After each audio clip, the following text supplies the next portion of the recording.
Hello everyone. तो आज हम ये डिस्कस करेंगे कि ऐसे 5 कौन से कॉमन ऑइंटमेंट हैं होम्योपैथी में, यानी कि वो कौन सी 5 होम्योपैथिक मेडिसिनल ट्यूब्स हैं जिसको अगर मैं आम भाषा में बोलूँ कि जो हर किसी के घर में होनी चाहिए और ये बहुत ही कॉमन चीज़ों में यूज़ होने वाली चीज़ है। तो अगर आपको ये वीडियो अच्छी लगे तो प्लीज़ मेरा ये चैनल ज़रूर सब्सक्राइब कर दीजिएगा ताकि इसी तरह की और भी इन्फॉर्मेटिव स्टफ मैं आपको देती रहूँ। So let's get started this video.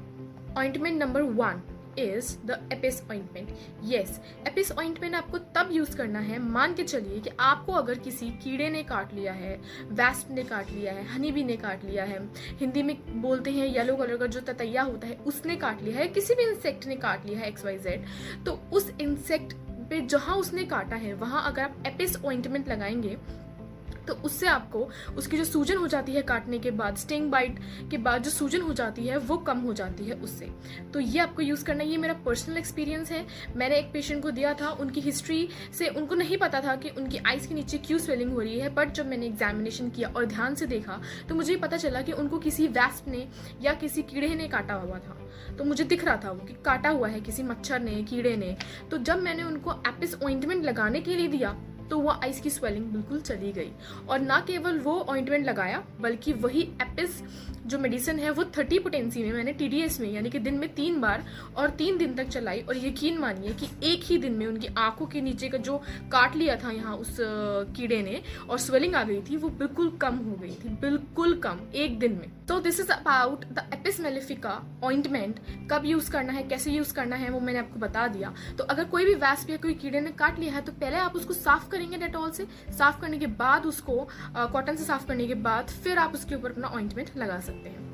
So ointment number 2 is arnica ointment. Arnica ointment आपको तब यूज करना है जब आपको चोट लगी हो, जो नील पड़ जाता है ना, मतलब खून बाहर नहीं निकलता पर खून सतह के नीचे होता है, सरफेस के नीचे होता है और नीला पड़ जाता है। अगर नीला पड़ने वाली अगर आपको चोट हुई है तो ये आर्निका ऑइंटमेंट उसके लिए बहुत अच्छा है। ये भी मैंने अपने केस में दिया था। उनको नील पड़ गया था, वो एक मेरा पेशेंट वो गिर गए थे और गिरने के बाद उनको जो ग्लूटियल रीजन जो हिप रीजन होता है वहां पे बहुत बड़ा नील आ गया था और वो मैंने उनको आर्निका ऑइंटमेंट लगाने के लिए दिया। उससे क्या हुआ कि नील जब पड़ जाता है ना तो उसका दर्द सबने फील किया होगा कि कुछ दिनों तक रहता है, लेकिन ये ऑइंटमेंट लगाने के बाद उनको पेन में इतना रिलीफ हुआ। आप इमेजिन कर सकते हैं अगर आपकी बैक में नील पड़ा हो तो उठने बैठने में आपको कितना ज़्यादा पेन फील हो सकता है, लेकिन उन पेशेंट को बिल्कुल पेन नहीं फील हुआ। आर्निका ऑइंटमेंट मैंने उनको लगाने के लिए दिया, प्लस दिन में 3 बार आर्निका 30 में उनको पानी में डाल के पीने के लिए दिया 3 दिन तक। Right, so this is about the arnica ointment. मतलब अगर आपको कोई भी चोट ऐसी लगी है जिसमें से खून बाहर नहीं आया है और नीला पड़ गया है, नील पड़ गया है, bruised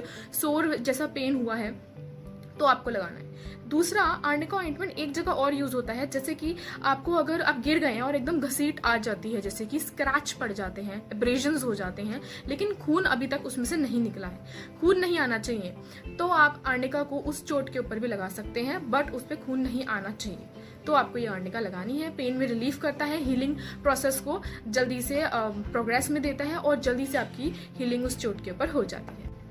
plus again arnica ointment आप तब भी लगा सकते हैं जब आपका पैर मुड़ जाता है या पैर में मोच आ जाती है, तो वहाँ पे भी कभी कभी नीला पड़ जाता है और सूजन आ जाती है, तब भी आर्निका ऑइंटमेंट अगर आप उस मोच पे लगाएंगे तो आपको दर्द में ना केवल रिलीफ महसूस होगा लेकिन उसकी हीलिंग भी जो है वो बहुत जल्दी हो जाएगी।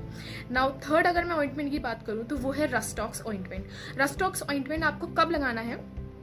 जब आपको मसल इंजरी हुई हो, मसल्स की अगर इंजरी हुई है, मान के चलिए कि आपकी मसल स्ट्रेचिंग कर रहे थे, आप एक्सरसाइज कर रहे थे और वो मसल स्ट्रेच हो गई है और आपको उसकी वजह से पेन हुआ है, या अगेन अगर आपको पैर में मोच आ गई है उसकी वजह से पेन हुआ है, या आपने एक्सरसाइज करी और हैवी एक्सरसाइज करी और बॉडी में फिर उसके बाद जो हैवी एक्सरसाइजेस करने के बाद जो पेन होता है तो उसकी वजह से ओवर एक्सर्शन ऑफ मसल्स के बाद जो पेन होता है, अगर वैसा काइंड ऑफ पेन आप फील कर रहे हैं तो रस्टॉक ऑइंटमेंट जहां आपको पेन हुआ है वहां लगाइए, आपको दर्द में बहुत आराम फील होगा।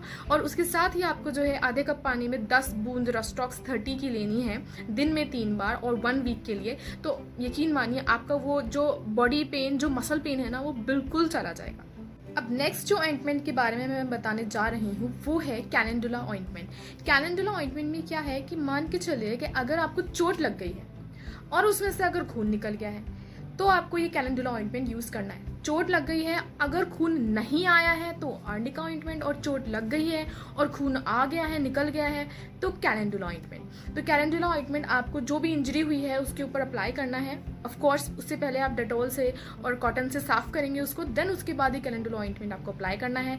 इसके अलावा कैलेंडुला ऑइंटमेंट जो है वो अप्लाई कर सकते हैं अगर अल्सर्स हैं, अल्सर मतलब कि जो जख्म हो जाते हैं, कभी कभी लोगों को जख्म है, पुराने जख्म है जो हील नहीं कर रहा है, तो कॉटन की हेल्प से कैलेंडुला का टिंचर भी आता है, आप वो उसको लीजिए कॉटन में, और उससे अगर आप उसको रोज़ साफ़ करेंगे और फिर उसकी बैंडेजिंग करेंगे तो बहुत ही ज़्यादा जल्दी हीलिंग होती है।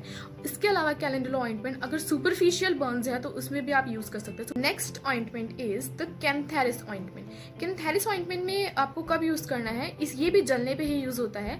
जैसे आपकी चाय गिर गई है या आपका गर्म बर्तन में हाथ लग गया है, तो इसी में आपको कैंथेरिस ऑइंटमेंट यूज़ करना है। लेकिन इसमें ये होता है कि जैसे आप ठंडा अप्लाई करते हैं तो आपको रिलीफ फील होता है। ऑफकोर्स जलने पे अगर हम ठंडा अप्लाई करते हैं तो हमें रिलीफ फील होता है। तो बेसिकली जो कैंथेरिस ऑइंटमेंट है ये जलने पे ज़्यादा वर्क करती है ना। जलने से अगर आपको इंजरी हुई है, कुछ चाय या ठंड मतलब लग गया है या फिर कोई गर्म बर्तन लग गया है, तो आप इसमें जो है अप्लाई करेंगे तो आपको रिलीफ महसूस होगा। मतलब आपकी जो सरफेस होती है ना इसमें कैलेंडुला में, वो बहुत ही ज़्यादा रॉ और मतलब बहुत पेनफुल सरफेस होती है, क्योंकि जैसे जलने के बाद जो पेन होता है और जैसी तरह की स्किन हो जाती है।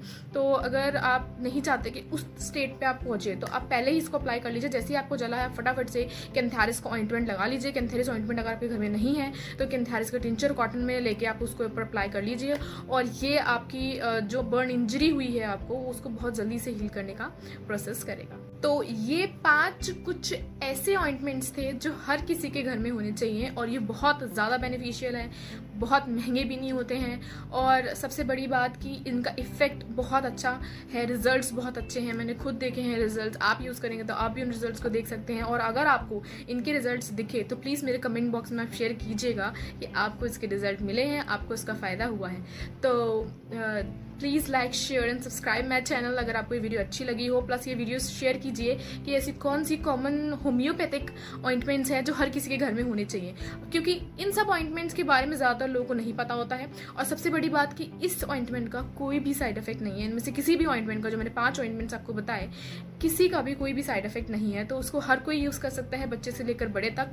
तो please like share and subscribe my channel, and ये वीडियो को प्लीज़ लाइक करिएगा, और अगर आपको अच्छी लगे तो दूसरों को शेयर करिए। Thank you so much.